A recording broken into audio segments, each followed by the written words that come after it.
నెల్లూరు జిల్లా సంగం ఎస్సీ కాలనీలో ICDSP PD Nirmaladevi deputy DEO Janakiram పర్యటించారు.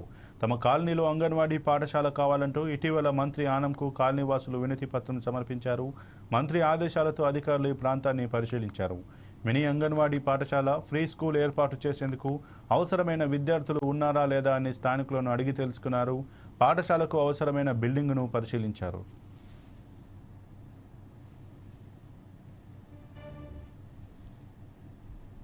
రన్ చేస్తామండి. అరుంధతి వార్డుకు సంబంధించి ఇక్కడ 34 సంవత్సరాల నుంచి కాలనీ ఉంది.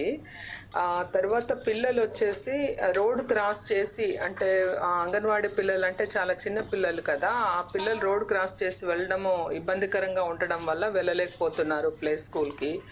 అదేవిధంగా 1-2 తరగతులు చదివే వాళ్ళు కూడా వెళ్ళలేకపోతున్నారన్న ఉద్దేశంతో ఇద్దరికి కలిపి ఏదైనా ఒక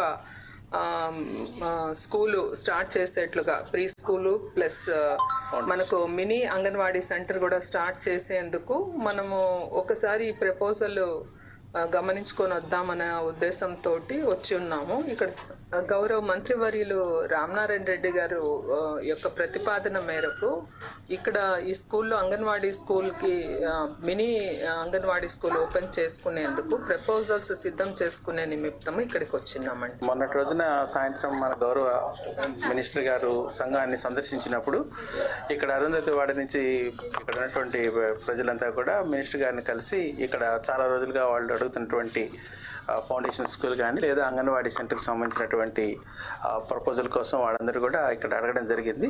దాని మీద గౌరవ మంత్రివర్యులు వెంటనే స్పందించి ఆ స్పాట్లోనే మాకు ఫోన్ చేసి ఎంక్వైరీ చేసి రిపోర్ట్ పెట్టమని చెప్పున్నారు. ఈరోజు మన పీడీ మేడం గారు, ఐసీడీఎస్ మేడం గారు, విద్యాశాఖ నుంచి నేను వచ్చి ఇక్కడ పరిశీలించడం జరిగింది. అలాగే ఇక్కడ ఉన్నటువంటి కమిటీ సభ్యులతో, పేరెంట్స్తో కూడా మాట్లాడడం జరిగింది. ఇక్కడ హైవే అయితే చాలా ప్రాబ్లం అండి. నేషనల్ హైవే పోతుంది. హైవే దాటితేనే మనకు స్కూల్ ఉంది తప్ప ఇక్కడ స్కూల్ లేదు.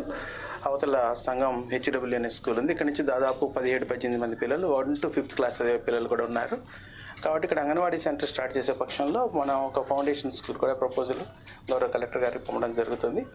అప్పుడు 1-2 తరగతులు అంగన్వాడీ ఇప్పుడు రాబోయేటువంటి ఈ న్యూ స్ట్రక్చర్, రీస్ట్రక్చరింగ్ ఆఫ్ స్కూల్స్లో అలాంటివి ఇక్కడ ఏర్పాటు చేయడానికి కావాల్సినటువంటి ప్రతిపాదనలు మంత్రివర్యులు గారి ఆదేశాల ప్రకారం